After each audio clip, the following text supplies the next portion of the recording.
Imagine discovering that the ragged old man begging at your gate isn't just a stranger. He's the key to unlocking your future, and one wrong word could shatter everything. But what happens when kindness wins? Her reaction will leave you in tears. Richard Harrington had built a billion-dollar empire from nothing, his name synonymous with wealth in the city. His sprawling mansion, with its endless gardens and sleek cars, was a testament to his success. At 60, he lived for his only son Alex, a kind-hearted 28-year-old who worked diligently in the family business. Alex had recently fallen head over heels for Emily, a woman with a warm smile and a humble background. She seemed genuine, always helping others, and Alex was certain she loved him for himself, not his fortune. But Richard wasn't convinced. He'd seen too many people dazzled by money, their hearts masked by charm. As Alex talked excitedly about proposing to Emily over dinner one evening, Richard's mind churned with doubt. He wanted to believe in her goodness, but his life had taught him to question. Determined to protect his son, he decided to test Emily's true character. He needed to know if her love was real or if she was just another gold digger waiting to strike. The idea hit him late that night. He would disguise himself as someone poor, someone invisible to the wealthy, and see how she treated him. If she showed kindness without knowing who he was, he'd know her heart was true. Richard began planning, his pulse quickening at the thought of uncovering the truth.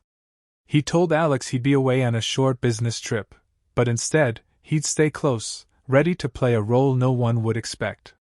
As he lay in bed, staring at the ceiling, Richard felt a mix of hope and fear. Would Emily prove him wrong, or would his suspicions break his son's heart? Richard Harrington woke up with a fire in his chest, determined to test Emily's heart. He couldn't let Alex marry someone who might only want their wealth, so he crafted a bold plan to disguise himself as a poor gatekeeper. He rummaged through the staff's storage, finding a tattered jacket, worn-out shoes, and a faded cap. In the mirror, he smeared dirt on his face, tousled his gray hair, and practiced a weary limp to complete the look. He even borrowed a rusty key from the groundskeeper to make his role convincing. That morning, he told Alex he was leaving for a business trip, his voice steady to avoid suspicion. Instead, he slipped out to the mansion's front gate, where he'd pose as a temporary worker. His heart raced as he imagined Emily's arrival. What would she say to a dirty, lowly gatekeeper? Would she sneer or show kindness?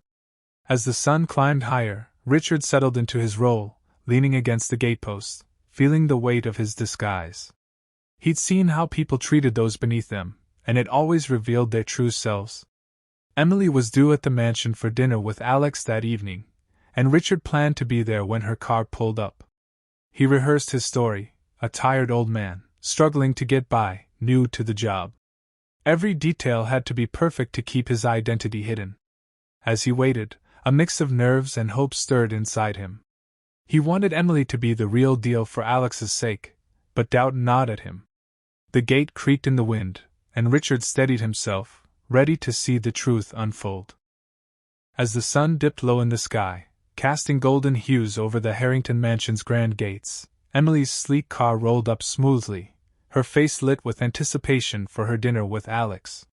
She stepped out gracefully, clutching a small bouquet of flowers she had picked up on the way, her dress fluttering in the gentle breeze. That's when she spotted the old gatekeeper, Richard in disguise, hunched over with a weary expression, his tattered clothes hanging loosely on his frame.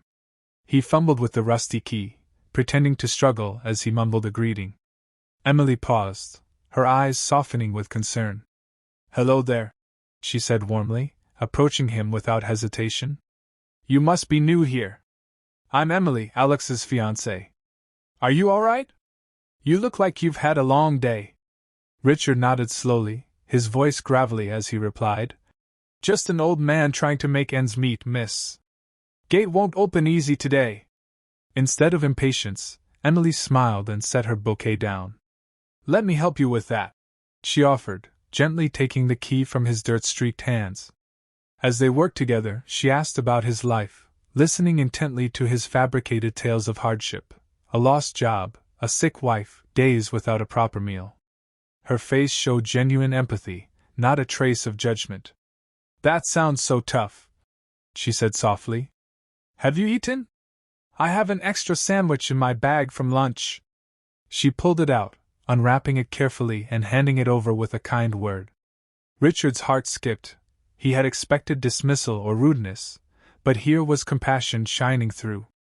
When he feigned a cough, she fetched water from her car without a second thought, insisting he sit and rest.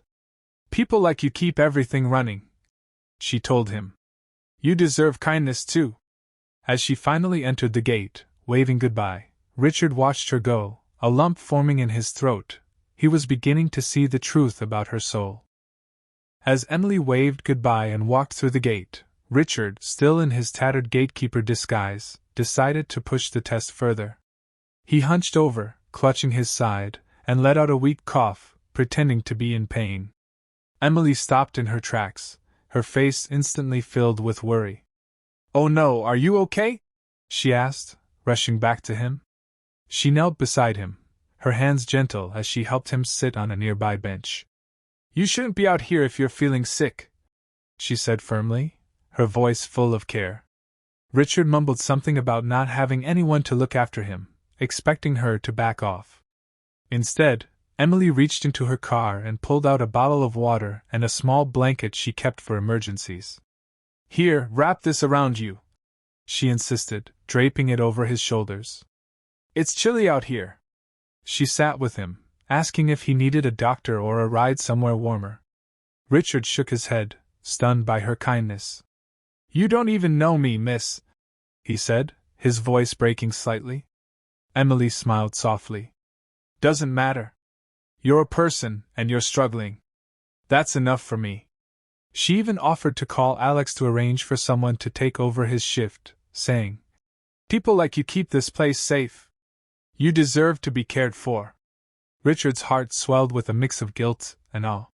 He had spent years surrounded by people who ignored the less fortunate, yet here was Emily, treating a stranger like family. As she finally headed inside, promising to check on him later, Richard wiped a tear from his eye. Her selflessness was undeniable, and he knew she was the real deal for his son. That evening, as the warm glow of chandeliers lit up the Harrington mansion's dining room, Richard couldn't hold back any longer. He had washed off the dirt, traded his tattered disguise for his usual crisp suit, and joined Alex and Emily at the table.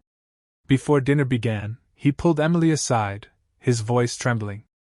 Emily, I need to tell you something, he said, his eyes misty. He confessed everything, how he'd posed as the poor gatekeeper to test her heart, expecting to find flaws but finding only kindness. Emily's eyes widened, a mix of shock and understanding crossing her face.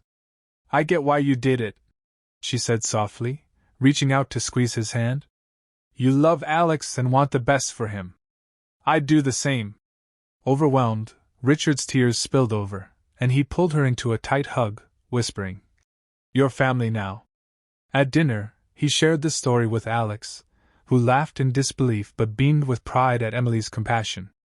The three of them talked and laughed late into the night, the weight of doubt replaced by joy. Richard gave his heartfelt blessing to their engagement, knowing Emily's love was as true as it gets. From that day, Emily fit seamlessly into their lives, her warmth filling the mansion with new light. Alex and Emily planned their future together, while Richard learned a lasting lesson. True love isn't measured by wealth but by a heart that gives without expecting anything back. As months passed, the family grew closer, celebrating small moments and big dreams. The gate where Richard had stood as a test became a reminder of the day kindness won, and they all lived with hearts full, cherishing every moment together. If Emily's kindness touched your heart, hit that like button, share this story, and drop a comment to let us know. Subscribe to Kindness Region for more stories that inspire love and compassion.